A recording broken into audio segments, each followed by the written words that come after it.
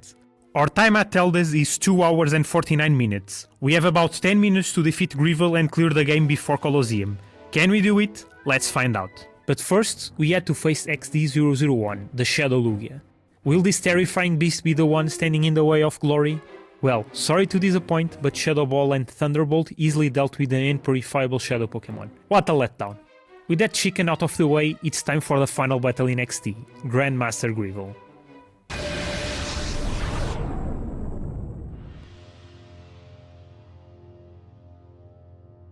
In case you didn't know, Greevil has a team of 6. Yes, 6 Shadow Pokémon. And if that wasn't enough, 3 of them are the legendary birds. Just great. He opens with Moltres and Rhydon. Jirachi Ice Punches Rhydon for the near knockout, while Celebi sets up with Sword Dance. Moltres' Shadow Fire deleted about a third of Jirachi's HP, while Rhydon's Shadow End put Celebi at just 32 HP. Not a very good start. However, we have the speed advantage, and with Celebi setup, Moltres could not hope to survive the 4 times super effective Ancient Power.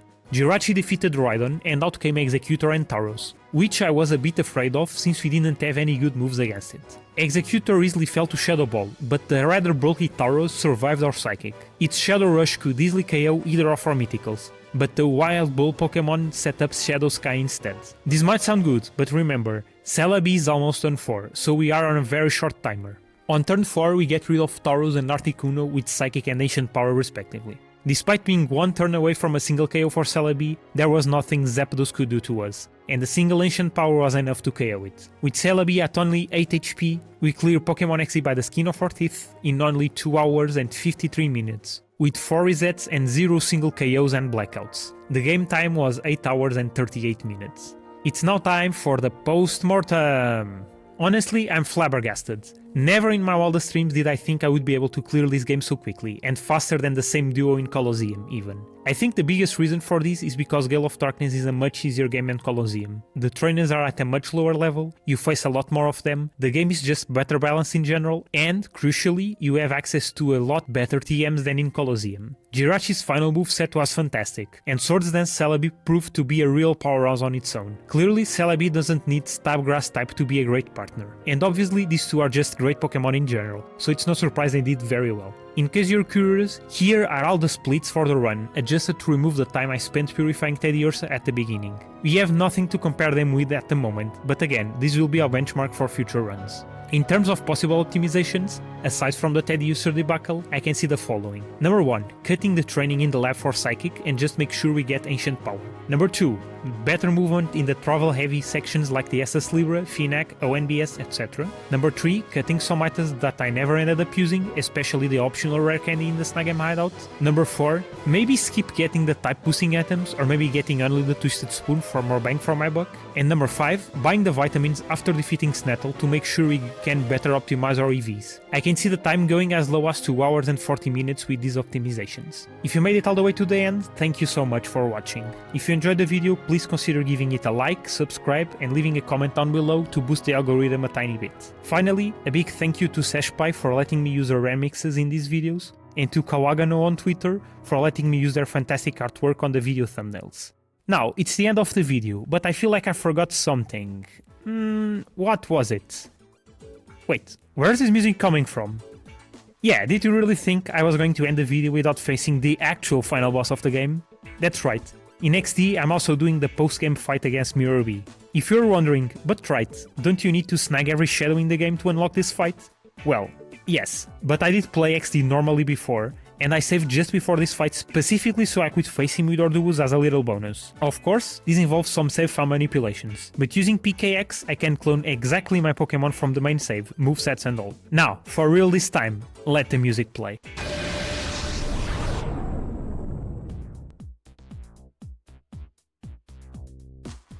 At first, I just battled Mirror B with exactly the same team I used against Greevil, and it didn't go that well. Not only is Mirror B's team a massive jump over Greevil's in terms of levels, but his Ludicolo are famously quite bulky, and their rain boosted Hydro Pumps hurt, with each taking over half Jirachi's HP away. Meanwhile, we didn't quite have enough firepower with Psychic or Shadow Ball to even 2-hit KO a single Ludicolo. What a disaster. The solution was obvious. First, I, quote, gave the 6 rare candies I collected over the run to Jirachi, putting it over 2 damage running thresholds. We didn't quite end up using them against Greevil, but we sure are going to use them here. Then I did a couple of moveset changes. Since Mirror B always sets up with Rain Dance, why not use it against him and bring back a move we used in the Colosseum run? That's right, we are going to be using Thunder. Not for its damage specifically, but for the 60% chance of paralysis after Serene Grace. We were rarely graced by the ability's power during the run. We did get a couple of psychic debuffs, but never an Ice Punch freeze. But we can sure abuse it here. The third change was to teach Celebi a move I had been holding on to as my trump card, Double Edge. You can teach it via the teacher lady in a gate, and it's the strongest physical move Celebi can learn. Again, we never needed it in the main run, but it's going to be very useful here. Our rematch against Mirror B went much better from the get-go. After Swords Dance, Celebi's double edges are far more than enough to one-hit KO the Ludicolo, while Jirachi's Thunder are annoyingly a 2-hit KO range. We also get a lucky Hydro Pump miss, but for each one that hits, we take massive damage.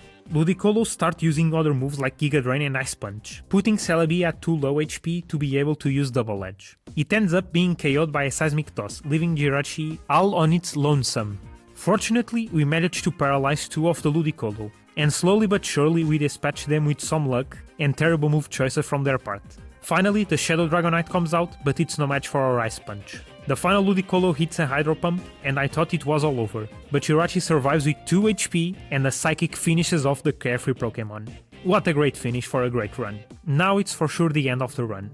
Again, thanks for watching it till the end. Now's the outro time.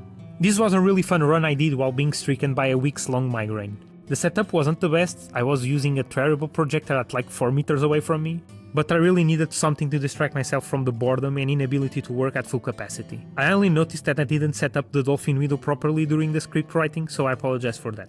Something funny did happen during the planning phase of this run. I knew I wanted to have Double Edge as an option, and I knew the teacher lady could teach it, but there was zero documentation online about when the teacher lady unlocked each move. If you go there at the beginning of the game, she only has 3 moves to teach, but as you play, you unlock more moves. This led me to a rabbit hole of trying to figure out what the unlock requirements are. From poking at the code myself, I figured out there were story flags controlling when the moves got unlocked, but I couldn't tell what the flags corresponded to in-game events. I ended up asking Stars, the main developer of the modding tools for Colosseum and XD, and he pointed me to a list of flags he had already pre-compiled, and that's how I figured out the unlock requirements. I added them to Bulbapedia and they are still there at the time of writing. There was already a discussion in the talk page of the Move Tutor article about this very issue, but no one really made any progress. It's stuff like this I really enjoy about doing these runs in Colosseum and XD. Not only are the runs themselves enjoyable, but finding out stuff about these games no one has ever considered before feels great. These games are relatively obscure in the grand scheme of things, so I'm probably the only person around to make these discoveries, from which move type is best in each game to what TMs aren't worth getting. Anyway, I've rambled on enough. I hope I can record and edit these videos in a timely manner, and I hope this is like the July video. With Zengus and Cipher the June video, I recorded these 2 back to back. I hope this will be the July video, and I hope to be making more runs when I feel better. So yeah, lots to do. I hope my migraines collaborate as usual. But yeah, thanks for watching, and I'll see you next time.